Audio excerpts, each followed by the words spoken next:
आश्चर्यजनक निर्णय है, इंटरिम है, फाइनल नहीं है, पर इंटरिम में एक अंधेरी ईस्ट का जो बाई इलेक्शन है उसको लेकर आया है।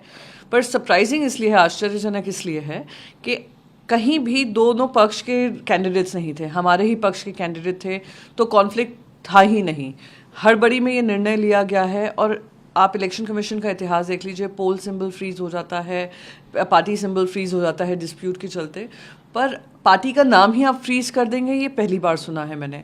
तो पर हम लोग सब शिव सैनिक इस निर्णय के बाद हम लोग और भी ज़्यादा हमने निर्णय लिया है कि ऐसे लोगों को जो सेंट्रल एजेंसीज़ का इस्तेमाल कर कर, सेंट्रल पावर का इस्तेमाल कर कर, धनबल का इस्तेमाल कर कर इस तरीके का काम कर रहे हैं, कृत कर रहे हैं, पाप कर रहे हैं, उनको सबक सिखाना है। और अंधेरी ईस्ट का बाई इलेक्शन हम किसी भी सिंबल में लड़ें, उद्धव बाला साहेब ठाकरे जी के नेतृत्व में लड़ेंगे, उन्हें ध्यान में रखकर, बाला साहेब ठाकरे जी के विचारों को ध्यान में रखकर करेंगे और विजयी होकर निकलेंगे आगे। अब आप अभी क्योंकि ये इंटरिम ऑर्डर है, सबसे पहली लड़ाई हमारी वो अंधेरी ईस्ट की लड़ाई है। हमारे सामने भारतीय जनता पार्टी है, हमारे सामने भारतीय जनता पार्टी की वो बी टीम है जो मोहरा बनकर शिवसेना में उन्होंने बगावत कराई, गद्दारी करवाई और आज वो भाजपा के सेवा में लगे हुए हैं। वंदनीय हिंदू हृदय सम्राट के विचारों के अंतर्गत काम हो रहा है।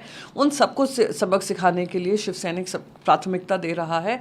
और जैसे हम बार बार कहते हैं, सत्य को आप परेशान कर सकते हैं, पराजित नहीं कर सकते हैं।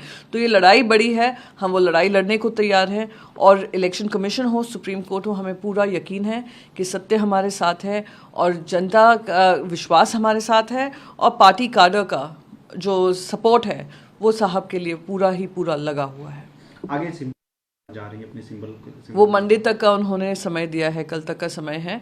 और जो भी निर्णय पार्टी के मुखिया लेंगे, पार्टी पक्ष प्रमुख लेंगे, हम सब उसका आदर करेंगे, सम्मान करेंगे। और हमें पता है कि आज महाराष्ट्र की जनता हो, मुंबई की जनता हो, अंधेरी ईस्ट की जनता हो, हम किसी भी सिंबल के अंतर्गत लड़ लें, वो ऐसी विचार जहाँ पे आप पार्टी पक्षों को ख़त्म करने का काम करते हैं, धन बल, सत्ता बल का इस्तेमाल कर कर प्रजातंत्र और संविधान को ख़त्म करने का काम करते हैं, ऐसी पार्टियों को सबक सिखाना ज़रूरी है। और भारतीय जनता पार्टी को हराकर अंधेरी ईस्ट में हम सब शिव सैनिक और वहाँ की जनता दिखाएगी। ये जिस तरीके की भाषणबाजी हो रही है, जिस तरीके के शब्दों का इस्तेमाल हो रहा है, जहाँ पे गुजरात की जनता की कोई बात नहीं कर रहा है, गुजरात में जिस तरीके का भयंकर करप्शन है, एक गुजरात मॉडल दिखाया गया पर वो गुजरात मॉडल ऑन ग्राउंड आपको नहीं दिखता है, लोग वहाँ पे त्रस्त हैं, विभाजनकारी सोच पनप रही है। उन सब की बातें ना कर कर, उनकी दिक्कतों की बातें ना कर कर इस तरीके की भाषा का इस्तेमाल करना एक दूसरे के लिए दिखाता है। वहाँ पे ये लड़ाई चल रही है कि हमसे बढ़कर हिंदू कौन। पर हिंदू धर्म जो होता है वो जनता के काम और सेवा के लिए बना हुआ धर्म है।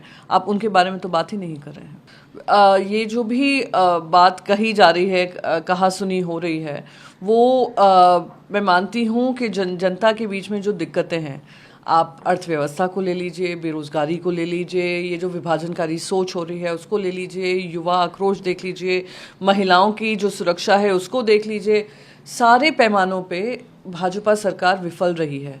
अगर और प्राइस राइज आप देख लीजिए, हर पैमाने पे सरकार फेल हुई है।